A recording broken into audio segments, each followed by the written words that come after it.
Welcome to the latest edition of the Football Writers Podcast, featuring me, Mike Calvin, Seb Stafford-Bloor of Tifo Football, and Adrian Clark, the tactical analyst. The circus is in town. You might have heard of the ringmaster, a certain Mino Raiola. His sales technique is shameless but effective. Logically, it only remains to be seen where Erling Haaland ends up. And, of course, how much one of the usual suspects are prepared to pay. The spectacle is cheap, even if the price will be exorbitant. So, Seb, is this the way marquee players will be bought and sold in the future? I think so, Mike. I'm a little surprised it's taken us so long to reach this point, because it all feels like, it feels a little bit like you can draw a straight line from what's happening here all the way back to LeBron James's decision on American television all those years ago. It's the kind of the dramatization of the transfer process. And clearly it's a transparent attempt to create an auction, to create a marketplace at a time when, because of the situation in the world, finances are a lot tighter, restrictions are greater. And I think it's Mino Raiola creating a situation where everybody is exactly aware of what their rivals are doing, who's interested, who they might be gazumped by, and very, very effective. I have to say, I find it grotesque, actually. I don't think I'd look favourably upon it during normal times. A period in global history when so many people are suffering and struggling. I'm not talking about football, I just mean people, actual people. It's really distasteful. And I feel a little bit sorry for Dortmund fans as well in this, because they're over a barrel, because their club is over a barrel, even because obviously in 12 months' time, Haaland's release clause will kick in, meaning that they are capped on what they can receive for him.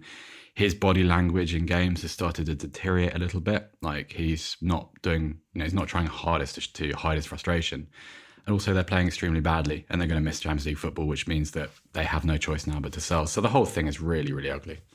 And obviously it will come into focus in the Champions League, because they're playing Manchester City. There's an obvious need at City. And, you've got the spectacle of Pep Guardiola, initially claiming penury. Oh, no, we can't afford to spend a lot of money on players. Ha ha. But then he tended to spoil it when he said, well, of course, we would pay 100 million for a long-term star. It's all part of the game, isn't it? Definitely part of the game. Yeah, I mean, no one believes that Manchester City can't afford Erling Haaland. That much is clear. They do need a striker with Sergio Aguero going. I don't think they can rely on Gabriel Jesus plus a bunch of false nines. I mean, stick Erling Haaland in Manchester City's starting 11 and it takes them to the next level, in my opinion. So he's somebody that I'm sure that they will be targeting. And what a stage for him to go out and impress on against Manchester City in the Champions League. And Seb's absolutely right with Dortmund being over a barrel with that release clause, 68 million in a year's time. That price is going to come in probably around about £100 million, isn't it? It's what is he worth on top for that bonus season? And I would suggest that a lot of clubs will be scrambling over that particular amount of money. So look, it's going to be, it is ugly. I agree with Seb. It's disrespectful to Borussia Dortmund. It should all be done privately, but Raiola doesn't want it to be done privately, which is why we're getting to hear about it. I think the English clubs are in the box seat in terms of the wages that they can afford to pay. But we did see Manchester United walk away previously because of agent fees and not willing to put in clauses where the agent can effectively just, take a cut of future fees as well. Will the English clubs bend in the way that Borussia Dortmund did to get Haaland in the first place? Maybe make a sacrifice in the future in terms of what they might make back on him. But yeah, it's going to be really interesting. I'd love to see him in the Premier League. I think he would instantly be favourite for the Golden Boot. I just believe that this kid will score hatfuls of goals wherever he goes. We're in the realms of fantasy finance, aren't we, Seb? Because if you look at it, okay, Raiola has actually denied this, but there was a story last week that both he and Alf-Inge Haaland, Erling's father, would get 20 million euros each out of the deal. As I say, he has denied that. But it wouldn't surprise anyone, would it? Their first port of call was Barcelona, last heard of in around about £1 billion worth of debt. Yet they're contenders. So how does the interest in Haaland, and actually Harry Kane's been speculated about as well, how does all that square with the new president's campaign promise to cut spending, trim the squad and promote academy products? Well, I wonder, Mike, I wonder how real it all is, because Laporta, as part of his campaign, made the pledge specifically to pursue Haaland. So I wonder politically whether he is compelled to meet with Raiola, Haaland, Alfie Inge Haaland, as a kind of smoke and mirrors exercise, because he has to be seen to at least be trying. You can't have a situation in which this circus rolls through Spain, goes to Madrid and then leaves, because that just doesn't look very good. And it's a really negative point to start the new presidency upon. I mean, I don't think anybody will have forgotten either that Laporta has a bit of previous with this. His first tenure at Barcelona was election to it was predicated on signing David Beckham. Didn't do it, never met Beckham, negotiated with Manchester United, never had any kind of agreement with the player himself. And it just didn't matter, because obviously he kind of rode public opinion in, signed Ronaldinho, and nobody ever talked about David Beckham ever again. I don't know. I mean, the situation at Barcelona is, I mean, back in January, they were unable to pay €4 million for players. Also, they still owe money on so many different transfers. I found out the other day that they actually still owe money on the Arturo Vidal transfer. Arturo Vidal arrived in 2018 and he's already left the club. Wow.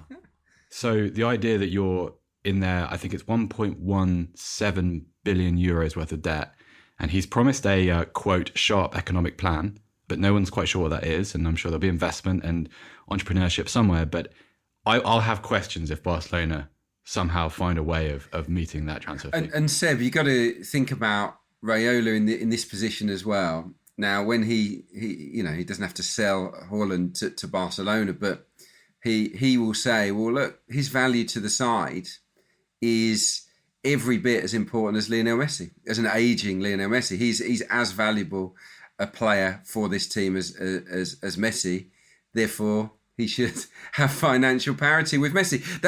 That's how an agent might approach the situation, or at least be close.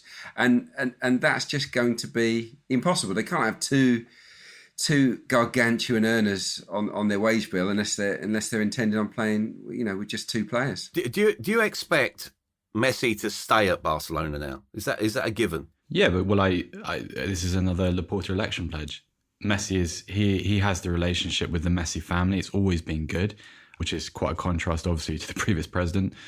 Also, politically, how are you as a president, as a footballing bureaucrat? Do you want that on your CV? The guy that allowed Messi to leave. It doesn't matter how far beyond his prime is, whether he is still the same player he was. He's obviously not. It just doesn't matter, because he transcends all of those logical arguments. It's Lionel Messi. He's, for my money, the greatest player of all time. You cannot allow him to fall into the hands of a Manchester City or a PSG.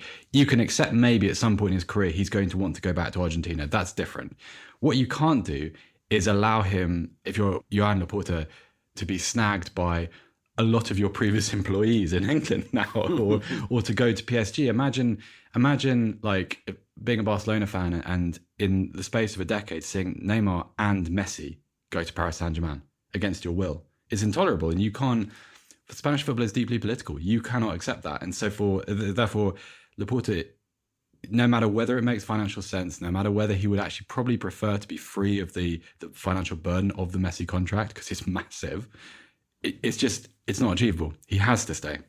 Yeah, and when politics get involved, players usually suffer. Now it looks like Gini Wijnaldum's been dumped due to a changing strategy. There was an assumption he was going to Barcelona and was going to sign in the summer. Do you think Liverpool will, or perhaps should, tie him down now pronto? It's a difficult one. I believe Liverpool can live without Gini Wijnaldum. He's 30. He's a good player, don't get me wrong. He's an excellent midfielder, and he's been a terrific signing from Newcastle. He has been really good, but they could live without him. He's 30. So is he going to improve? No. You've got Fabinho and Thiago that are starting to to strike up a nice combination. I know that Arsenal didn't turn up at the weekend at all, but those two was all Liverpool needed in midfield. They went 4-2-4 towards the end of that game, and it was easily enough.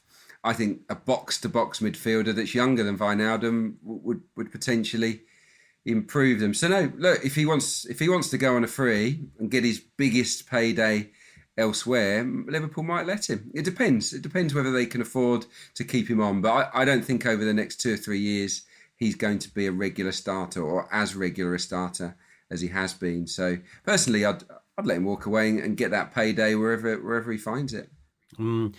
So staying with Liverpool, Seb, Ibrahima Konate has been very, very strongly linked with them. RB Leipzig defender, £33 million has been mentioned. Is that a good signing? I really think it is. I think if you were able to pair Konate with a fully fit, fully back to form Virgil van Dijk, I would make that the best centre-back combination in Europe, I think. Or it would have the potential to grow into it within a year or two. It's interesting because obviously Konate has this sort of binary relationship with Dayot Upamecano at Leipzig. And I don't know whether this is because of the Bayern Munich move and the amount of money attached to it, but ever since that happened, I think I've certainly noticed Upamecano's standard dropping a little bit. You start to see the faults in his game. Maybe this is it's kind of a mind trick, the way that we're trained to respond to big successful clubs making transfers. We kind of want to pick it apart, don't we? But I think Liverpool would actually probably be getting the better player. I think Konate has less profile. As a footballer, he's really good. I mean, I don't mean that in the trite sense. I mean, with the ball at his feet, he's excellent. And as a one-on-one defender, I think I prefer him to Upamecano.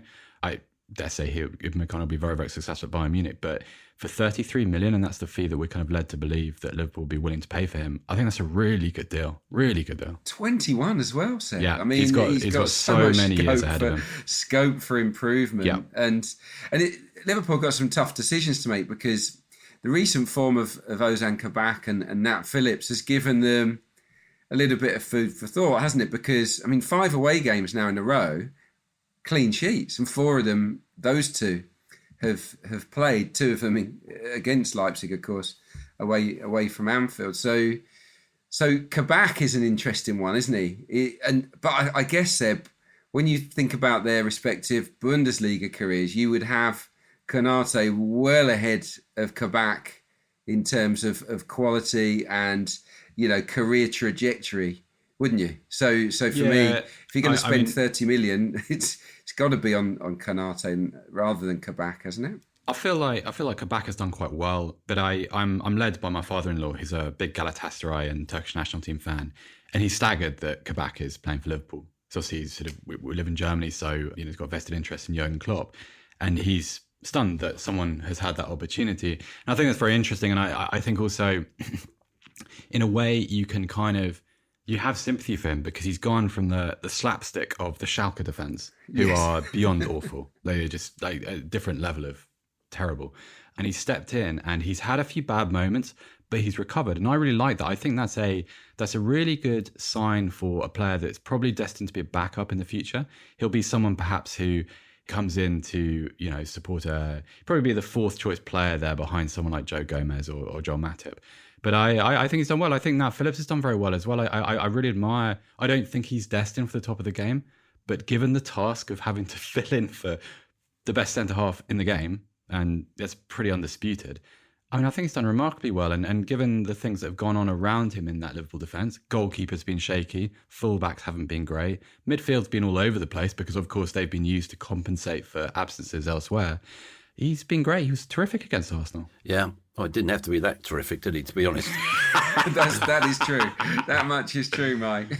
I just want to hear Adrian say it, Mike. I'll be honest. I'm just teeing him up for that. But if you look at it, I suppose the lesson of this season for Liverpool is that you do need a very strong core of at least 4 central defenders, don't you?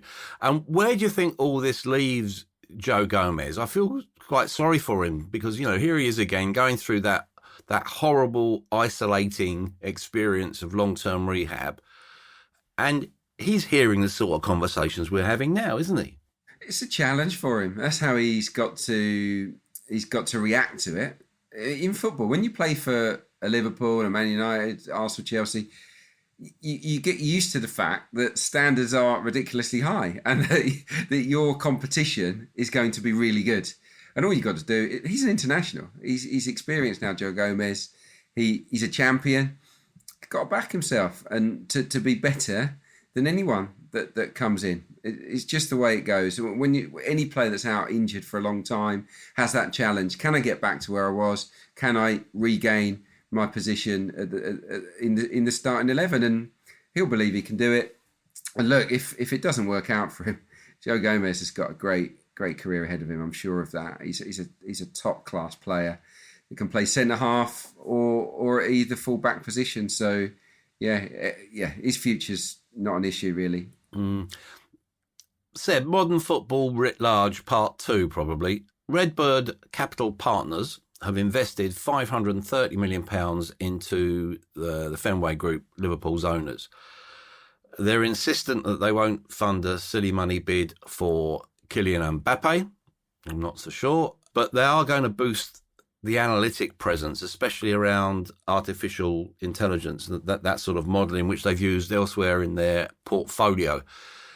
Are we looking here at a sort of next generation strategy for football and recruitment? Yeah, and a smart one too, because I don't think I'm wrong in saying, Mike, that football world is heading for a kind of homogenous Super League situation. I mean, we're expecting that kind of from 2024, which inadvertently creates a scenario where a lot of these super club sides, of which Liverpool are clearly one, there'll be even less to separate them than ever before. Like, there won't be very much emphasis on their geography or their communities. They will all earn a huge amount of money at the exclusion of a lot of other clubs. So therefore, this is the time to be searching for and establishing advantages that will help you in that environment. And AI is something that's starting to creep into football. Like, I'm not nearly smart enough to understand it or explain it to you. Not even close. I was banking on that. No, that's absolutely not where this answer is heading, I'm afraid. I'm sorry. I should have paid more attention at school. But I think these are things which are going to become more into play, because obviously, like, Liverpool's analytics department and use of data is industry leading in a lot of ways. I mean, they've had a huge amount of success. Over time, people replicate that. Other clubs, their rivals, they catch up. And so you've always got to be evolving. It's not good enough just to say, right, well, we've got 10 data scientists in our club who are all really, really, really good at analysing data and deploying it and employing it in a way that can enhance our first team. You have to evolve. And I think that, I don't know whether this will be that, but I think that is going to be a trend over the next few years. Yeah. I think it's good news, Mike, this investment for Liverpool. I think if I was Liverpool fans, I'd be pretty happy with this. I know that Redbird's Jerry Cardinale he wants to be really hands-on, and I get the impression that Liverpool, being part of Fenway's portfolio, was the real carrot for them to dive in, and they're excited about the prospect of improving Liverpool, and looking at their track record, you think they've got a good chance of doing that. Yeah, well, I suppose, isn't it, you look at, they come from a baseball background, which is obviously a really data-driven game.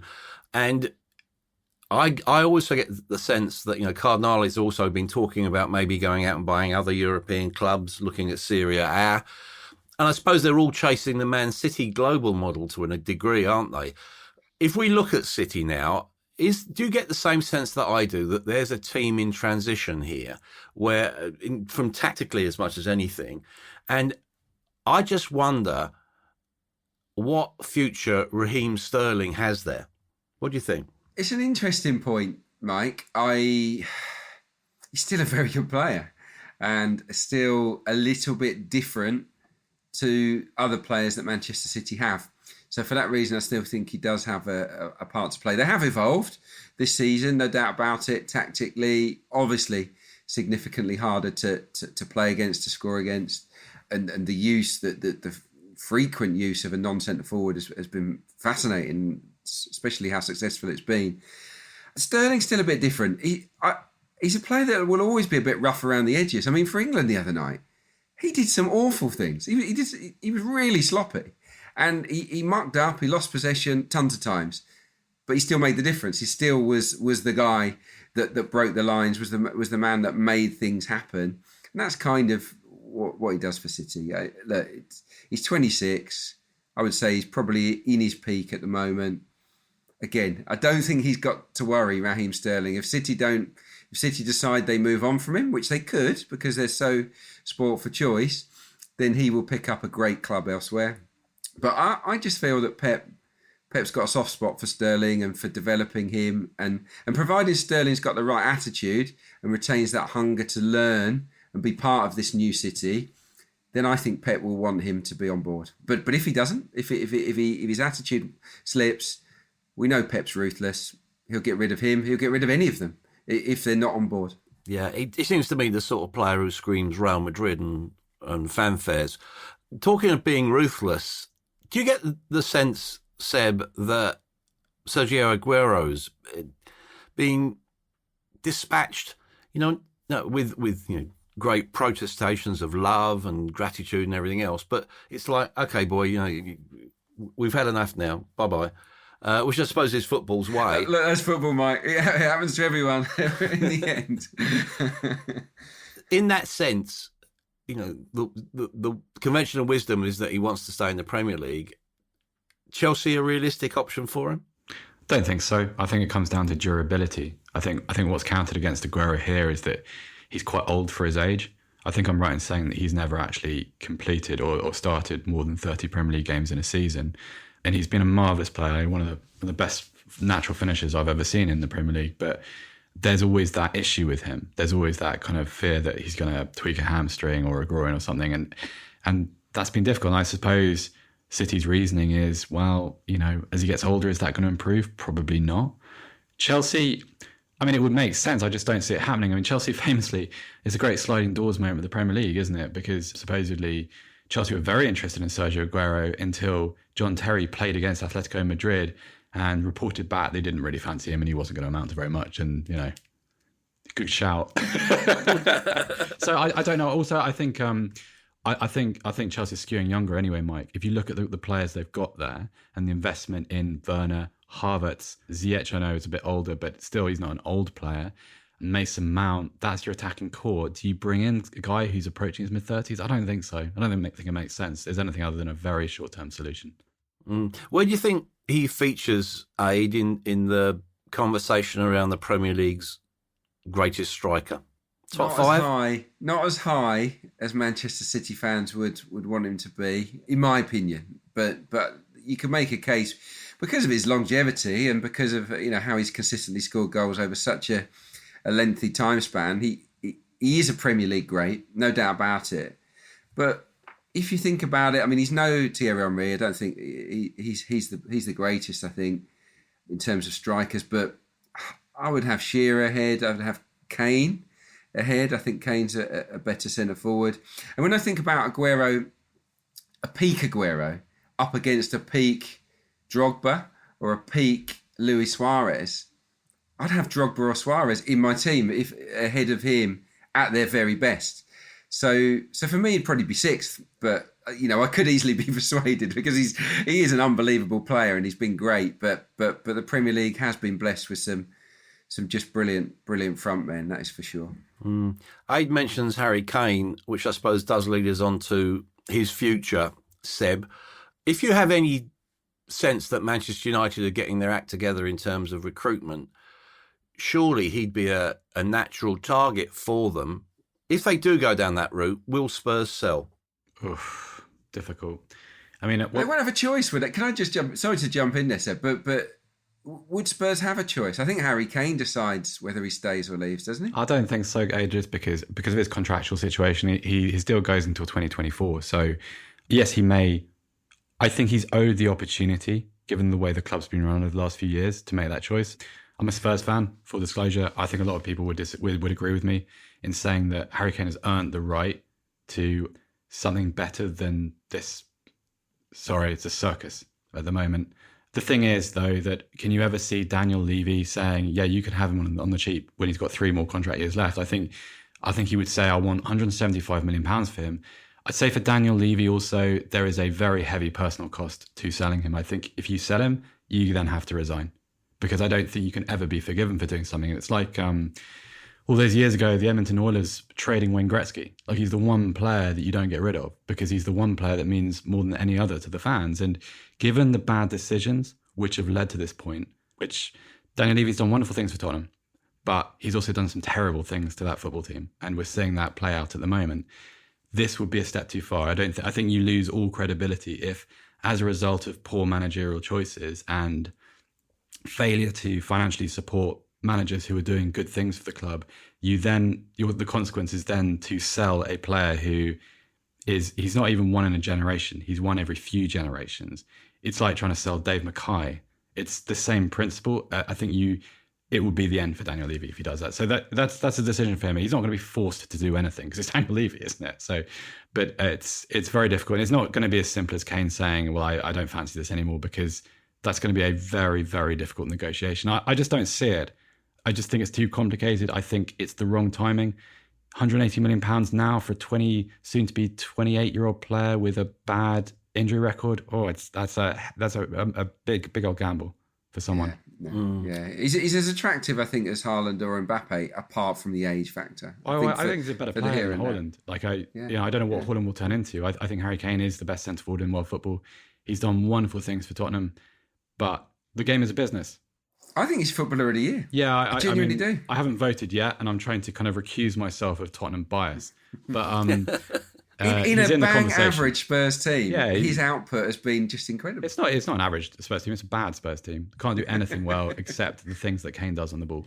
And he's been remarkable at times. He's been the difference between having a kind of vague opportunity to possibly sneak a League Cup and finish where kind of Arsenal look like they're going to. That's the difference. It's Kane. Is it also a warning to other players, Aid, that you've got to back yourself rather than opt in for the security of a 6-year contract? I don't know. It's a difficult one. Look, I think players will. I don't think there's anything wrong with taking a 6-year contract if it's on offer. The contract, the time frame doesn't really matter. When a club wants to sell you, they sell you. Of course, it can make it trickier to leave. Of course, it can. But the bottom line is that if Kane does say, look, I want to go, I need to go, I think Spurs will have to find a way to make it happen. And I absolutely agree with all the points that Seb made on Daniel Levy.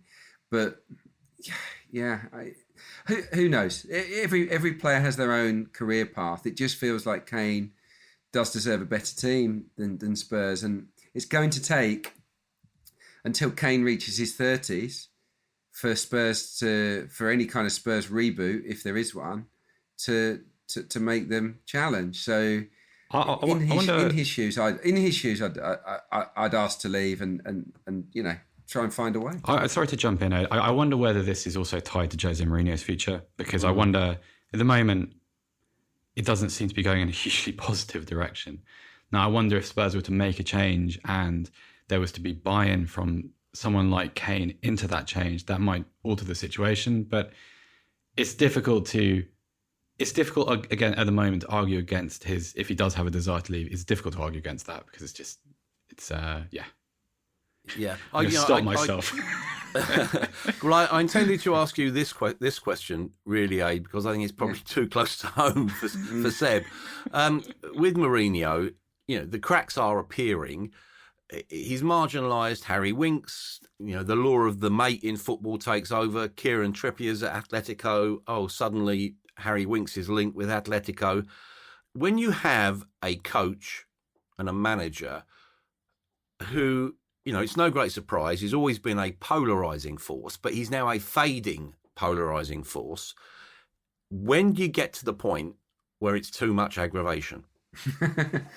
Well, when you're losing a lot of games and when the team is nowhere near where you anticipate the team to be in terms of the table, in terms of challenging for trophies. And I think we're pretty close to that point. I mean, Spurs could theoretically sneak into the Champions League, I guess, still. I don't think they will, but they could. So they're not going to make that change now.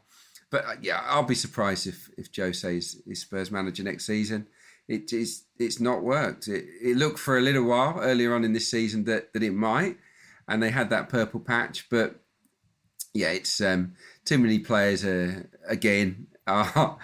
sort of unhappy, it seems, with Jose and his methods and the way that he treats individuals. And you speak of Harry Winks there, he has been marginalised. It's not the only one, but that happens. Happens to nice guy managers marginalise players. It's not that. It just feels that the modern player doesn't respond to Jose like the old school players did. Hey, do you find it strange that if you look around the world game of the last decade and you look at the managers who've been successful, none of them seem to start fires in their own camp? No, but it's a very difficult thing to accept, the idea that there is a payoff to making enemies in your own club. And I think of the Toby Alderweireld story that the Standard's Dan Kilpatrick reported over the weekend, where in his post-match interview, Jose Mourinho said that Alderweireld turned up late from his international duties. So did Serge Aurier.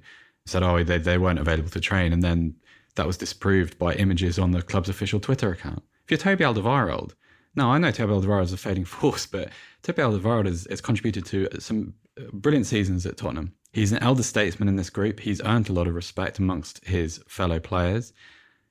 What is to gain? I mean, if there is an answer to that question, I'm all ears. It's just that... there's only so many times you can go to that stock method of being brutal and just absolutely hammering either individuals or sections of the team and saying that they're not good enough. There's only that shock tactic should be used once in a blue moon, but it's become the go-to, and players would just not listen anymore and not care. They'll laugh it off.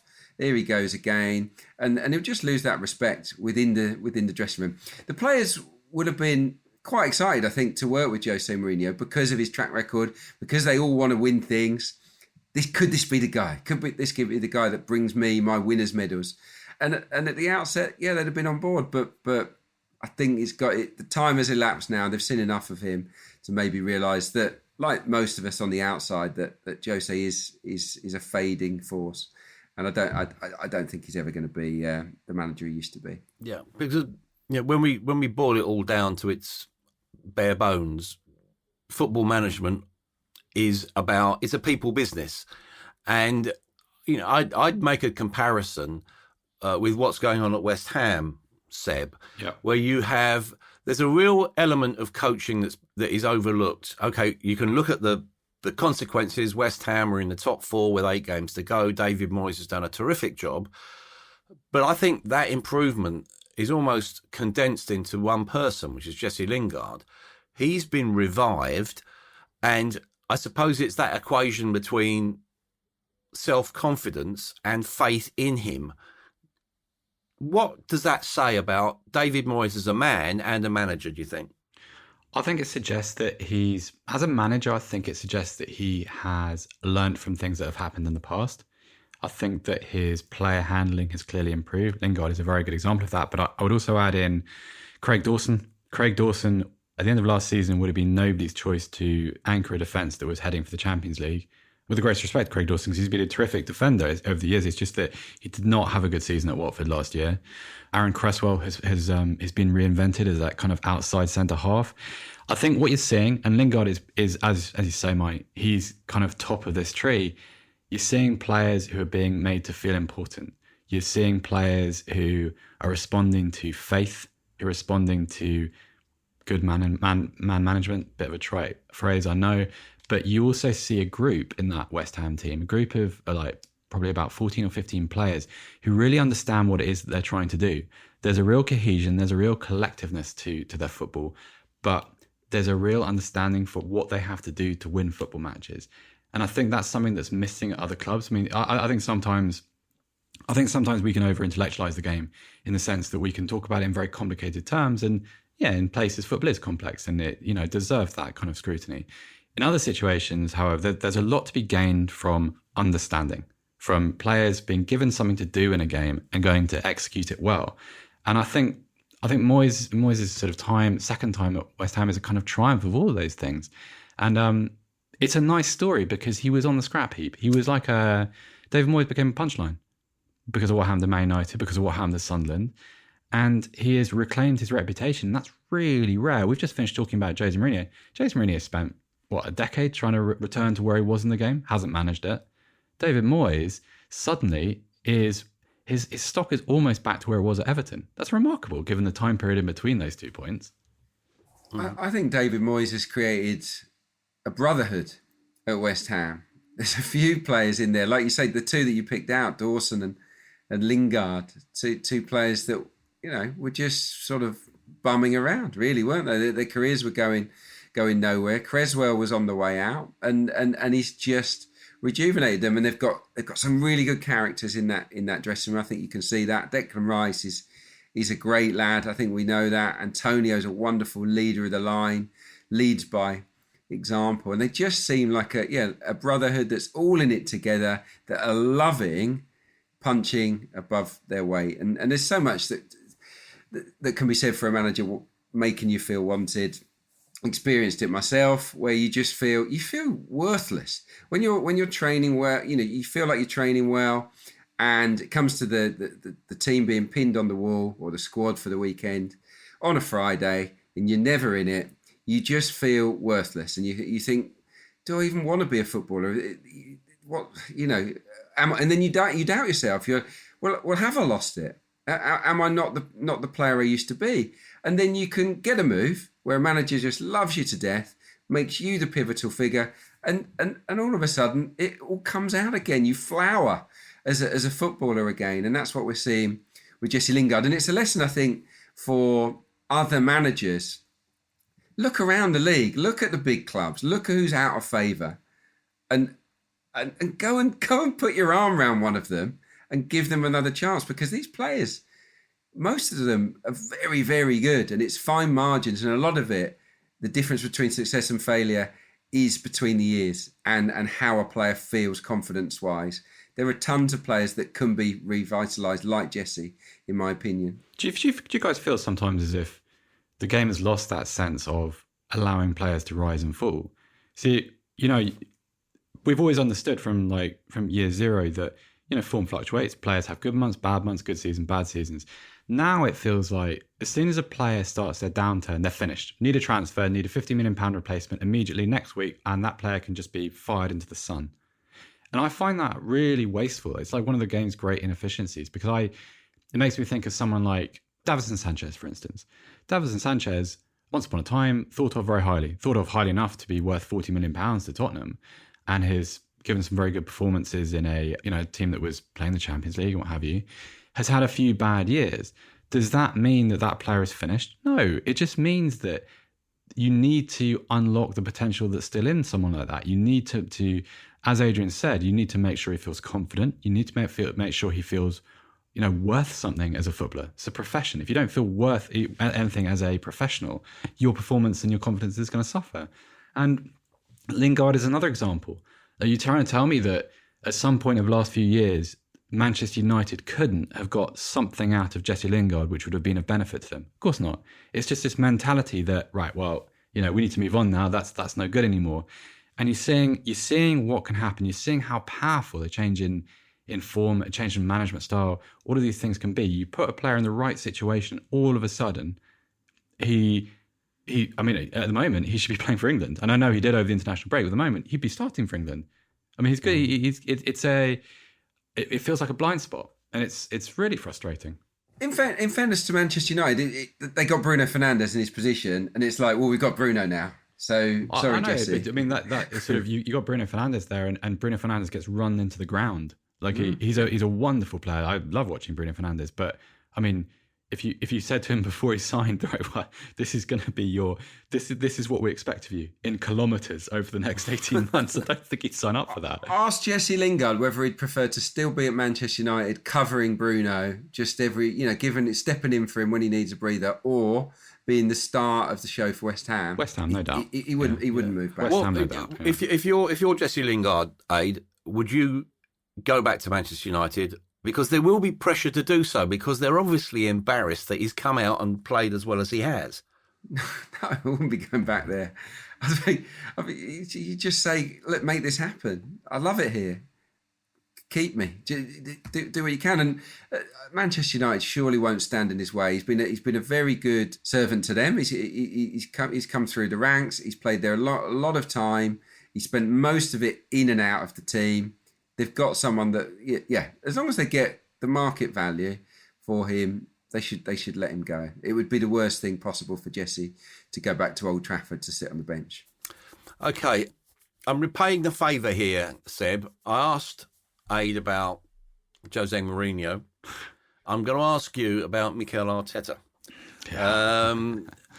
I think you've got a team at Arsenal, or a club at Arsenal, which is badly needs leadership in terms of obviously the strength around the coach and his strategy and his philosophy. There does seem to be, there are suggestions of cliques being formed. Modern players, do you embarrass a modern player by publicly dropping him for turning up late, all that sort of stuff? Again, as an outsider, what's your view of Arsenal at the moment? I think it depends on what day of the week it is, because Arsenal is such a confusing team, because you can watch them and you can see in 10, 20-minute periods, you can see things which really impress you. I really like Smith Rowe, I like Saka. I think Tierney's a super fullback. Hopefully for Arsenal, his injury is not too bad. But then you see where they are in the table and you think that, I don't know, we're pretty gentle on Mikel Arteta. We talk about the potential of this side, but they've become a mid-table team and that seems to be acceptable.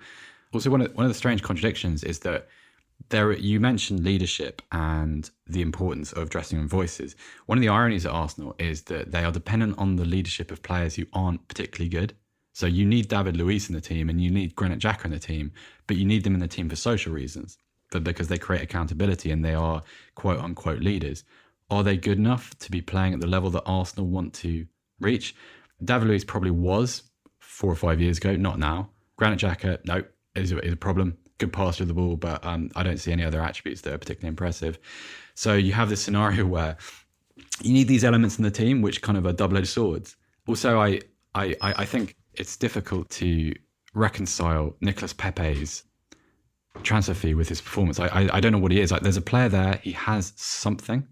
I just don't know what it is. He reminds me a little bit of a young Eric Lamela in ways. Like you see the potential, but you don't often see the output. I think Pierre-Emerick Aubameyang has been hugely underwhelming over the last few weeks. I think that, I don't know. I mean, I think it's a better question for Adrian in many ways, because to me, as an outsider, there's a little bit of me who thinks, yeah, I'd quite like to see the back of Aubameyang because he's a good player. And, Pepe and Odegaard's great. And I would, probably prefer to see him go back to Real Madrid than to stay at Arsenal full time. But it's a muddle. You can be tricked by Arsenal in so many different ways. You can watch one half and think, this is useless, finish this experiment now.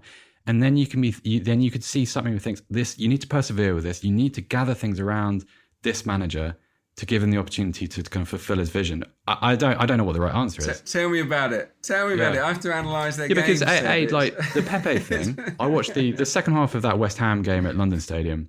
He came on and he was great. Well, I don't know if he came on, but he was his contribution in the second half was really good. That nice ball for the Lacazette header, like that's what I want from him. Like the kind of the beguiling can be a defender off either foot, that stuff. And then you can see him and just think, £70 million for this. Must be joking. Definitely overpriced. Are we reaching the point of there is now no alternative but to make very far-reaching, big decisions, which by their very nature are very dangerous? Look, my personal opinion here is that, well, Seb's right about what he said. I think the senior players are the issue. Really, at Arsenal, the senior players aren't consistent. They produce moments, but no consistency, and their body language isn't great on occasion. Now, you could level that at the coach, but personally, I would keep the coach and ditch the players. A lot of the players. That I think is the best method for Arsenal to get out of their current predicament. I see a really good coach in Arteta, but I think he needs better characters to work with, players that he can mould. I think Tierney, Saka, Partey, Smith Rowe, Odegaard, if they can keep him, that's the spine of the team. every other position in my view is up for grabs. I really do, and I think there has to be a lot of a huge cull during this summer if they can produce one in the circumstances. Hey, what do you think of the goalkeeper? Because he feels like he's like an emblem of Arsenal. Like sometimes you see him and think, yeah, you're a good player, and then you think letting Martinez go to Villa was I don't know. Bernd Leno is about number 8 in the list of problems for Arsenal. I feel that he's more than good enough to stay between the sheets. But could Arsenal upgrade that position? Between the sheets, maybe between the sticks. I forget. Oh dear, I'm all over the shop talking about this Arsenal team. But now Bernd Leno's not the problem. Alexander Lacazette isn't the problem, by the way. No. He gets a lot of stick. I thought he was brilliant against West Ham. Absolutely the catalyst for that comeback. Is he the long-term answer? No. Arsenal desperately need a centre-forward. There are so many positions: centre-back, right-back, central midfield, up front. And then you've got the wide areas with Pepe and Willian who aren't delivering. There is so much that needs doing. But yeah, Arteta's learning on the job. He has made mistakes. But I personally think Arteta is one of the bigger assets that Arsenal have, rather than some of these senior players who I just think their time is coming towards an end now. Okay, let's try and pull it together if we could. I want us really just to look at the market and come up with perhaps one player who we would view as a shrewd or essential signing for any particular club in the summer. Seb, start with you if I could. Obviously you've moved to Germany. How impressed have you been by the talent you've seen in the Bundesliga? And is there anyone there who screams Premier League move? Impressed by the talent. The nature of the games is a little bit slapdash. Sometimes the defending is all over the place. It feels like that's a symptom of lockdown and the strange environment. But there's certainly talent, and I've picked out a couple that don't play for Bayern Munich just because that seems more fun. Because it's it's pretty dispiriting how big the gap is between Bayern Munich and everybody else. I really like Florian Neuhaus at Gladbach. Nice midfielder, kind of a deep line midfielder.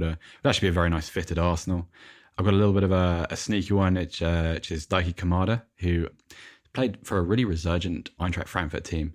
Doesn't get the plaudits of someone like a Kostic or a Jovic or an Andre Silva, but really good, busy little player.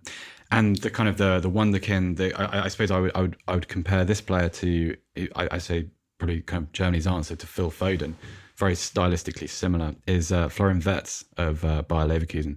He's still a teenager, and Leverkusen are an absolute mess at the moment. They've just binned Peter Bosch. They're massively underperforming given the talent they have, but he'll be a star somewhere. He is an exceptional kind of old-fashioned attacking midfielder, number 10 type. He's got lovely control, lovely sort of, he's one of those guys that looks like he plays in velvet slippers, if that makes sense. Just really fun to watch. And when he starts to get exposure, when he starts to become like a Champions League fixture, which he will do for someone at some point, because Leverkusen are probably going to miss out on European football this season. He'll entertain people. He's a brilliant little footballer. A few to watch there. Hey, who are you looking out for? Interesting, yeah. No, I'll keep my eye on those names for sure. Well, look, I don't get a chance or the time to sort of analyse European football, really. So I'll concentrate on the Championship, which is a league that I've obviously heavily invested in. And there's a player that's emerged recently at Barnsley that looks interesting. Now, who knows whether he's going to be good enough to thrive in the Premier League or not. But it's Daryl Dike at Barnsley. 7 goals in 9 starts. He's 20 years of age. He's on loan from Orlando City, actually, which is obviously an interesting career pathway. And he's rocked up at Oakwell, and he's tearing up the Championship. Absolute handful. Great, strong focal point. Big and muscular, but skillful. Scores good goals. Good feet as well. So there's a bit of the Drogba about him. Is all I'll say. I'm not saying he's the next Didier Drogba, but there's a bit of Drogba about him, and I do believe that Premier League scouts are circling that they're very, very interested in him. Now we've seen a lot of players come from the Championship and thrive, haven't we? In the Premier League, Patrick Bamford and Ollie Watkins are obviously two standouts. Jared Bowen. Yeah, absolutely. Tons of them. Half the England squad is made up of players that shone in the Championship at one point. So let's not dismiss it. Daryl Dike's got something about him, and I'll actually be surprised if he doesn't play for a Premier League club next season. Yeah, that Barnsley model with the group is a really interesting one. Sort of I suppose, a sub-tier Red Bull type model. I'm looking at Slavia Prague. Now, they're in the news for all the wrong reasons. Accusations of racist behaviour, though they've been belligerently denied, leave a stain on the reputation of what is, in football terms anyway, a fascinating club. I think this Slavia team could cause Arsenal all sorts of problems. It's been heavily scouted and is highly regarded. Have a look out for the most impressive player, the Senegalese forward, Abdallah Sima. He's only 19 and has been hailed as the new Thierry Henry. That might be overdoing it. In fact, it is overdoing it. But I think he's ideal for an Arsenal, a Spurs or an Everton. Which player is on your radar? Please let me know. And in the meantime, thanks to Seb and Adrian for their insight, and to you for listening to the Football Writers Podcast.